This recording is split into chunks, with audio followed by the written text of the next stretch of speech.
غوث اعظم حضرت علامہ سید شاہ آل محمد قادری الموسوی الجیلانی ایڈوکیٹ شبر پاشا صاحب کو دعوت خطاب دینے سے پہلے ان کے استقبال میں چند اشعار سرکار کی اجازت سے میں کہنا چاہتا ہوں کہ خادم سرکار کا غلام سرکار کی بارگاہ میں بطور تہنیت پیش کرنا چاہتے ہیں۔ اپنی توجہ کا مرکز سرکار کو بنائیے اور توجہ کے ساتھ میرے اشعار کو سنیے۔ سرکار کی اجازت سے کہنا چاہ رہا ہوں کہ نہ جانے کس کی آمد کی گھڑی ہے، نہ جانے کس کی آمد کی گھڑی ہے، ہوا بھی سر جھکا کر چل رہی ہے، میرے ہاتھوں میں دامان نبی ہے، میں چھوٹا ہوں میری نسبت بڑی ہے، میں چھوٹا ہوں میری نسبت بڑی ہے، ان کے خدو میں پاک کو چھو کر مزے میں ہے، یعنی ہر ایک مدینہ کا پتھر مزے میں ہے، ملتا ہے روز اس کو اتارا رسول کا، سادات کے گھرانے کا نوکر مزے میں ہے، سادات کے گھرانے کا نوکر مزے میں ہے، کامیابی کا مدعا ہوں میں، سرفرازی کی انتہا ہوں میں، جس کو صدقہ دیا نہیں جاتا ان کے صدقے میں پل رہا ہوں میں، جن کو صدقہ دیا نہیں جاتا ان کے صدقے میں پل رہا ہوں میں۔ اور ہماری توجہ کے ساتھ سرکار کا دیدار کریے اور سنیے کہ یوں لاپتہ ہوا ہوں تمہیں دیکھنے کے بعد، یوں لاپتہ ہوا ہوں تمہیں دیکھنے کے بعد، میں خود کو ڈھونڈتا ہوں تمہیں دیکھنے کے بعد، آنکھیں ہے پر جمال تمہیں دیکھنے کے بعد، دل کا عجب ہے حال تمہیں دیکھنے کے بعد، دل کا عجب ہے حال تمہیں دیکھنے کے بعد۔ آئیے بڑے ہی ادب و احترام کے ساتھ سیدی کا استقبال کیجئے۔ نعرہ تکبیر، نعرہ رسالت، نعرہ حیدری، نعرہ حیدری، نعرہ انتم تو مولا علی علی، حاضہ مولا علی علی، مست قلندر علی علی، دل کے اندر علی علی، انتم تو مولا علی علی، آقا نے بولا علی علی، میں جس کا مولا علی علی ہے اس کے مولا علی علی، زہرا کے شوہر علی علی، حسنین کے بابا علی علی، ہم سب کا رہبر علی علی، شافع میں شیر حیدر حیدر، کس کا لشکر حیدر حیدر، داماد پیغمبر حیدر حیدر، نس نس بولے حیدر حیدر، نعرہ حیدری، شہزادے حضور غوث اعظم۔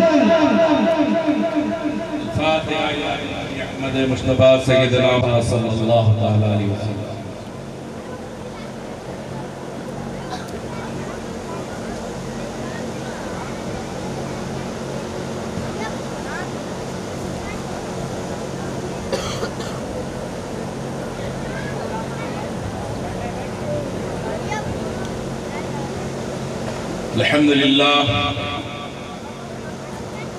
الحمدللہ رب العالمین والصلاة والسلام علی سید الانبیاء والمرسلین وعلی آل طیبین الطاہرین واصحابہ الاجمعین اکرمین۔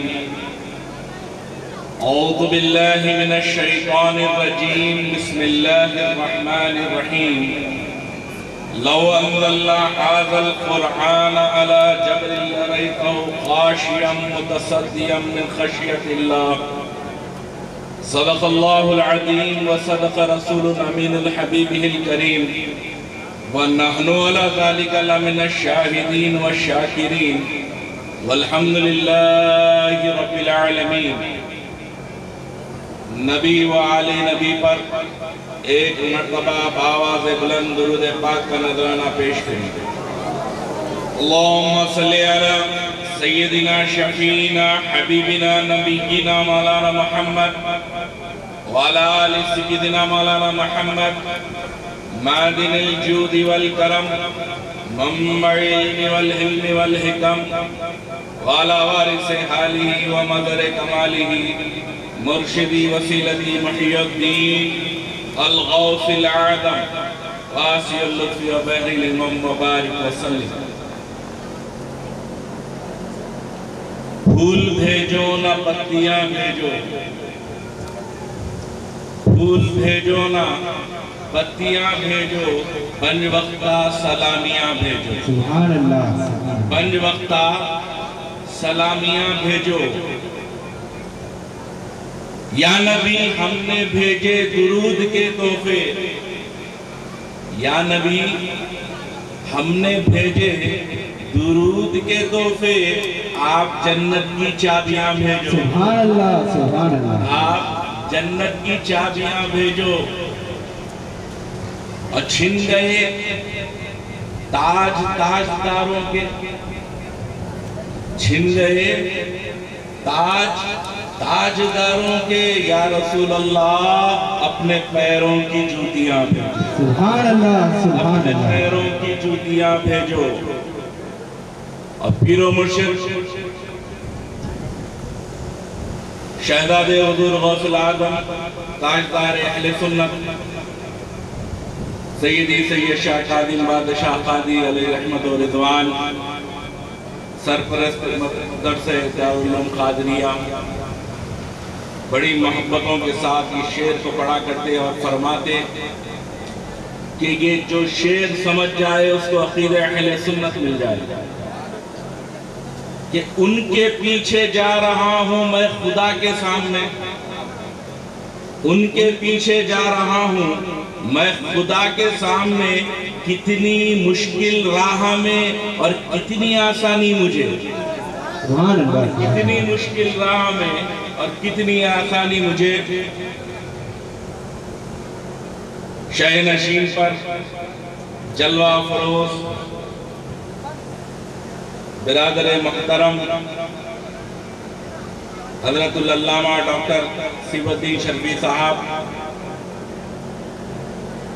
جانشین حضرت مولانا ام محترم حمید الدین شرفی صاحب قبلہ علیہ رحمت و رضوان، و علماء کرام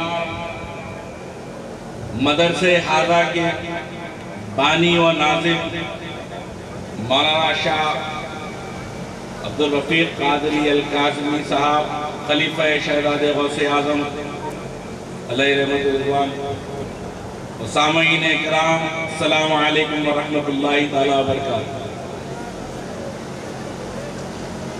میں نے جس آیت کریمہ کی تلاوت کا شرف حاصل کیا، اس میں اللہ رب العزت ارشاد فرما رہا ہے کہ یہ وہ جو کلام الہی، کلام اللہ قرآن مجید ہے، یہ قرآن اگر اللہ رب العزت پہاڑوں پہ نازل فرما دیتا تو پہاڑ ریزہ ریزہ ہو جاتا۔ یہ کلام الہی ایک ایسا نبی پاک حضرت محمد مصطفیٰ صلی اللہ علیہ وسلم کا معجزہ ہے، میرے اور آپ کے آقا کا معجزوں میں سب سے بڑا معجزہ کلام الہی ہے، اور اس کلام الہی کے بارے میں اللہ رب العزت ارشاد فرما رہا ہے کہ ہم پہاڑوں پر اس قرآن کو، اس کلام کو نازل کرتے تو پہاڑ ریزہ ریزہ روئی کے مانند ہو جاتے۔ اس کی مثال قرآن میں اللہ رب العزت نے یوں دی کہ موسیٰ کلیم اللہ کو دیکھنے کی خواہش رکھتے تو کوہ طور پہ تجلی پڑی، کوہ طور جل گیا، راکھ ہو گیا، موسیٰ کشی کھا کے گر گئے۔ تو تجلی کا یہ عالم، تو سارا کلام اللہ رب العزت کو اتارنا تھا، تو کائنات میں اللہ رب العزت نے کوئی شے ایسی پیدا ہی نہیں کی تھی سوائے محمد رسول اللہ کے، کہ کلام نازل ہو تو اللہ رب العزت نے اپنے نور سے اپنے محبوب کے نور کو بنایا، اور حضور پاک علیہ السلام کے نور سے ساری کائنات کی تخلیق فرمائی، اور وجہ تخلیق کائنات کے سینے مبارکہ کو اس قدر اللہ رب العزت نے وسعت عطا فرمائی کہ سرکار کے سینے مبارکہ پہ کلام الہی پورا مکمل نازل ہو گیا۔ اور کلام کس کا کلام؟ اللہ رب العزت کا کلام قرآن مجید جب نبی پاک علیہ السلام کے سینے مبارکہ پہ نازل ہو گیا تو آقا کی